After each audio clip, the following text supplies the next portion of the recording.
안녕하세요. 나는 변호사다 김세라 변호사입니다. 여러분들이 고소장을 접수하실 때 가장 많이 여쭤보시는 게 변호사님, 혹시 이게 제가 고소를 했는데 상대방이 죄가 인정이 안 되면 제가 처벌받을 수도 있다고 하는데 정말 그렇게 될까요? 그러면 저는 무서우니까 안 하고 싶어요. 고소를 그냥 안 하는 게 낫지 않나요? 라는 말씀을 하세요. 그게 이제 여러분들이 많이 이제 상식으로 접하고 계시는 무고죄라는 죄명입니다.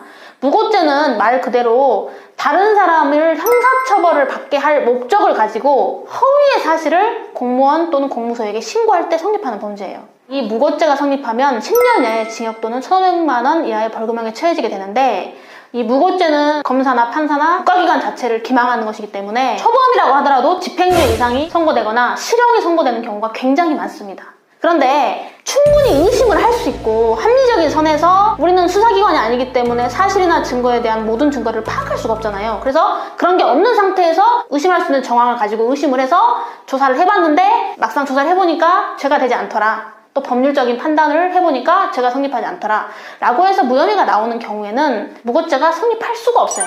그래서 고소하시는 분들은 굳이 그런 거에 그게 크게 걱정은 하지 않으셔도 됩니다. 무고죄까지 성립돼서 처벌되는 사례는 누가 봐도 악의적인 거짓 고소가 명백할 때예요. 그래서 여러분 뭐가 있냐면 불륜이라든가 혼외 이제 성관계를 이렇게 맺은 상대방이 있는데 그게 이제 남편한테 발각이 된 거예요. 남편이나 부인한테 그게 발각이 되면 그 순간을 모면하기 위해서 거짓말 하는 거예요. 사실 나 강간당했다, 나는 저 사람이랑 합의하에 성관계를 한 게 아니라 강간당했다라고 하면서 남편이나 처에게 자신의 결백함을 보여주기 위해서 실제로 그 사람을 강간으로 고소까지 하는 사례. 이런 게 이제 대부분 누가 봐도 이거는 명백하거든요. 자기 자신을 보호하기 위해서, 자기 살기 위해서 아무 죄 없는 사람을 허위로 성범죄자로 고소하는 경우. 자, 그래서 무고죄는 일단 일반적으로 대부분 성립하기 어려우니까 큰 걱정 안 해도 된다는 얘기를 먼저 드리고, 무고죄는 다른 사람을 형사처벌 받게 할 목적으로 고의로 그 사람에 대해서 신고를 해야 되는데, 그 신고의 내용이 객관적 진실에 반하는 허위 사실을 신고해야 된다는 거예요. 여러분 이제 신고를 하다 보면 여러 가지를 이제 주장을 할 수 있고 증거를 낼 수 있잖아요. 그래서 주된 내용, 핵심적인 내용이 허위면 되는 거지 부수적인 내용에 약간 뭐가 좀 잘못 들어갔다고 해서 그걸로 무고죄가 되지는 않습니다. 또한 고소하는 사람의 법률적 지식이 부족으로 또는 사실관계나 증거관계를 미처 파악하지 못해서 실수로 죄명을 잘못 적시했다거나 위법성 조각사유나 책임 조각사유에 대한 판단을 그르쳐서 그것을 설명하지 않았다거나 그랬다고 해서 무고죄가 되지는 않아요. 그 다음에 이 무고죄 관련해서 중요한 거는 재판이 확정되기 전에 자백이나 자수를 하게 되면 형을 반드시 감경이나 면제해줘야 돼요. 그래서 무조건 범행을 부인할 게 아니라 이게 이제 죄가 인정될 여지가 높다라는 부분이 어느 정도 느낌이 온다고 하면 피고인 입장에서는 1심 재판 도중에 빨리 그 자백을 하는 게 형을 감면받는데 유리하게 작용을 합니다. 이거는 필요적 형의 감면이기 때문에 판사가 마음대로 감면을 안 해줄 수는 없어요. 감경을 하든 면제를 하든 둘 중에 하나는 반드시 해줘야 돼요. 재판 확정 전에 자백이나 자수를 해야 된다는 거예요.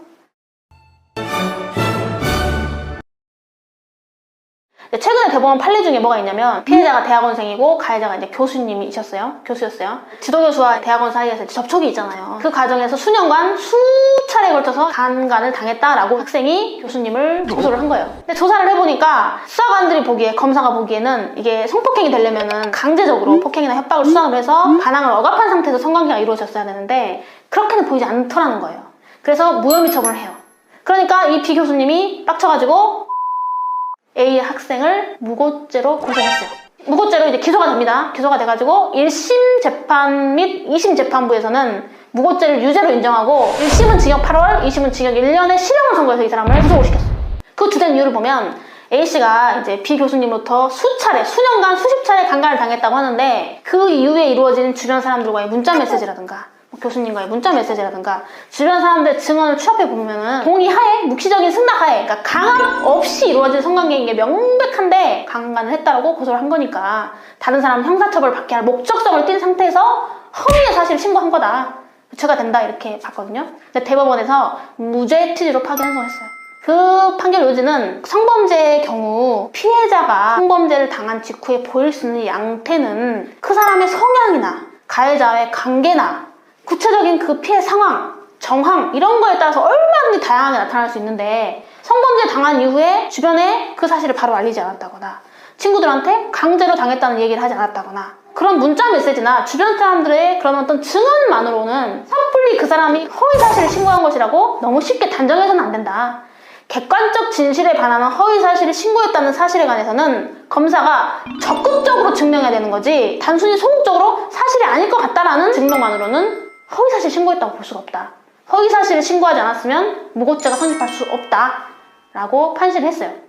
자, 무고죄 관련해서 이걸로 사실 상담 문의가 굉장히 많아요. 상담 문의가 굉장히 많은데 대부분의 사례들은 무고죄를 걱정할 만한 사례는 아니고 그럼에도 불구하고 본인이 무고죄로 기소됐다. 그러면 심각하게 생각하고 대응을 준비해야 되고 특히 남성분들은 진짜 억울하게 하늘이라고 땅이 하는데 왜 나한테 이러느냐 진짜 원통하고 분통하다라고 해서 성범죄로 고소당해서 그 스트레스 받으면서 변호사 선임까지 해서 몇백만 원 들어가면서 대응을 했다. 근데 무혐의 나왔다. 불송치 결정 뭐 똑같죠. 그렇게 나왔을 경우에는 적극적으로 이게 과연 무고죄 고소가 되는지를 한번 전문가의 검토를 받아서 된다고 하면은 뭐 본인의 권리니까 뭐 한 번 정도는 검토를 해보시는 게 좋을 것 같습니다. 오늘도 이렇게 시청해주셔서 대단히 감사합니다. 구독과 좋아요 꼭 눌러주세요.